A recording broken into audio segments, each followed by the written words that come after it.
ఆహారమే అనారోగ్యానికి కారణమవుతుంది. వాస్తవంగా ఆహారం ఆరోగ్యానికి కారణం అవ్వాలి, కానీ క్రమంగా అనారోగ్యం వైపు కొన్ని ఇష్యూస్ వెళ్తున్నటువంటి నేపథ్యంలో కీలకమైనటువంటి అడుగు దేశంలో వంట నూనెల వినియోగం మీద కేంద్రం సర్వే చేస్తుంది. అంటే వంట నూనెలు వేపుళ్ళకి వాస్తవంగా నూనె వాడతాం, వాడిన తర్వాత ఆ నూనె మళ్ళీ వాడకూడదు. అసలు మనకి హోటళ్ళు, రోడ్ల పక్కన బళ్ళు వీళ్ళైతే కనుక ఆ 2 రోజులు 3 రోజులు 4 రోజులు అంటే ఒక బాండీలో నూనె ఉంటుంది, దాంట్లోనే పునిగేస్తారు, వజ్జి వేస్తారు, ఇంకోటి వేస్తారు అవుతుంది.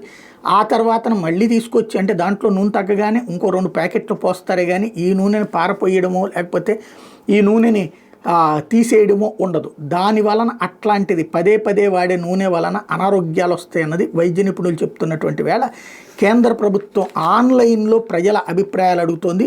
అంటే కనుక్కుంటోంది ఎంతమంది ఇట్లా వాడుతున్నారని. ఇంట్లో నిత్యం కూర వేపులకు వాడిన వంట నూనె మళ్ళీ వాడుతున్నారా, వంట నూనెలు అధికంగా వాడితే ఆరోగ్య సమస్యలని మీకు తెలుసా, డీప్ ఫ్రై అంటే బాగా వేయించిన ఆహారాన్ని మీ ఇంట్లో తరచూ తింటారా అని కేంద్రం ప్రజలను అడుగుతుంది.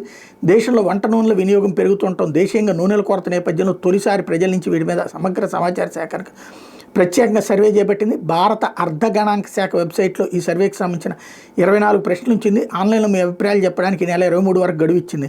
వీటి సమాధానాలు కూడా ప్రజలు సొంతగా చెప్పకుండా కొన్ని ప్రశ్నలకు అవును కాదు అని కొన్నింటికి నిర్దిష్ట సమాధానాలు ప్రశ్న కిందనే ఉంచింది.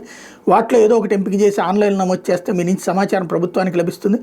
దేశ చరిత్రలోనే తొలిసారి ఇలా ప్రజల నుంచి వంట నూనెల వినియోగం మీద సర్వే చేపట్టడం విశేషం.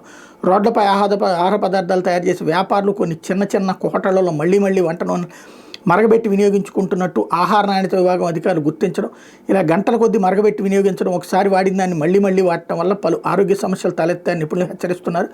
వీటి వాడకం మీద ప్రజలకు ఎంత మేర అవగాహన ఉందనే సమాచారాన్ని నేరుగా తెలుసుకునేందుకు ఈ సర్వే చేపట్టారు.